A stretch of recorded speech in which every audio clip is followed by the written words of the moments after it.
ya, untuk masuk. Oleh karena itu kita lanjut ke SD. Untuk masuk SD yang kita ukur adalah keterampilan kognisi, bukan tes baca tulis hitung. Kenapa keterampilan kognisi yang kita ukur? Karena itu yang akan mengantar anak ini sukses dalam belajar.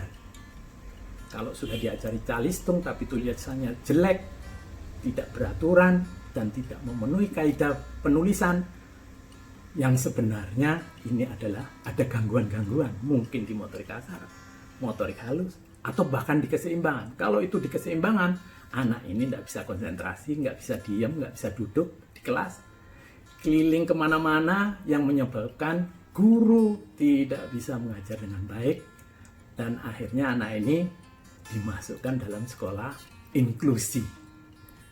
Kalau inklusi juga tidak teratasi, dilakukan intervensi penyelarasan vestibuler taktil yang rehabilitasi, kemudian dimasukkan sekolah homeschooling.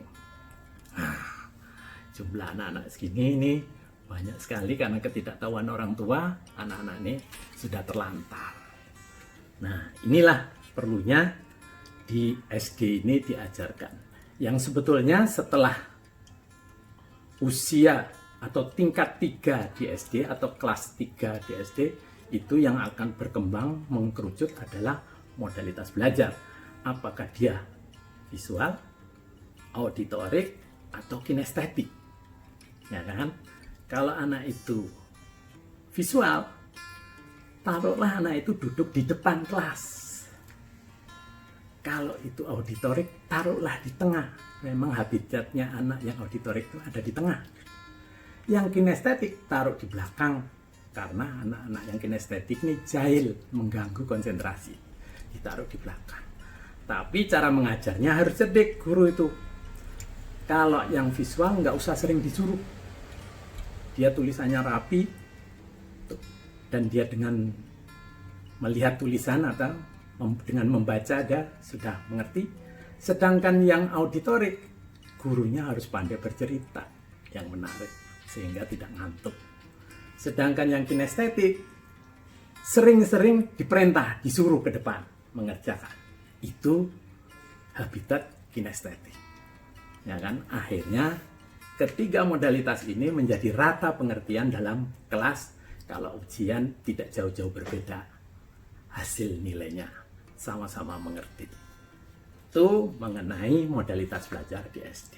Nah, kemudian kita masuk ke remaja.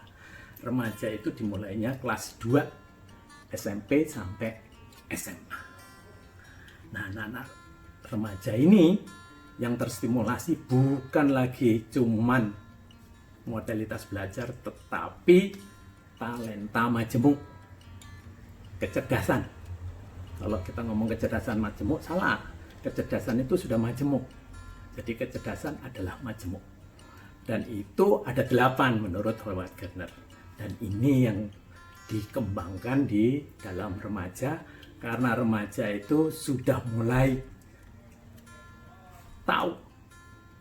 Tetapi kalau vestibulernya terganggu, maka ini semua akan terganggu. Jadi perkembangan sosialnya tidak optimal. Nah, kecerdasan majemuk inilah yang akan mengantarkan anak itu sukses atau tidak di kelak kemudian hari. Tetapi jangan lupa, vestibuler kembali lagi berbicara di sini, ya kan? Banyak anak keras kepala dan sebagainya itu berawal dari vestibuler.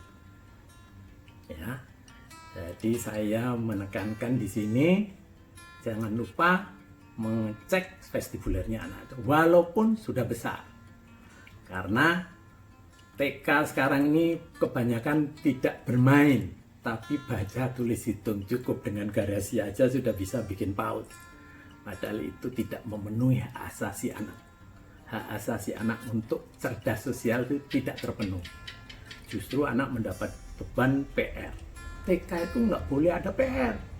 Harus senang-senang bermain. Ya kan? Nggak ada ceritanya TK yang pinter calistung itu menjadi orang sukses.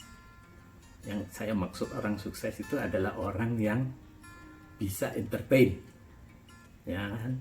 Seperti contoh Borsadino, apa pangkatnya dia, apa dia, tapi dia kecilnya bermain sehingga tuntas keterampilan kognisinya, dan dia bisa memperkerjakan S3,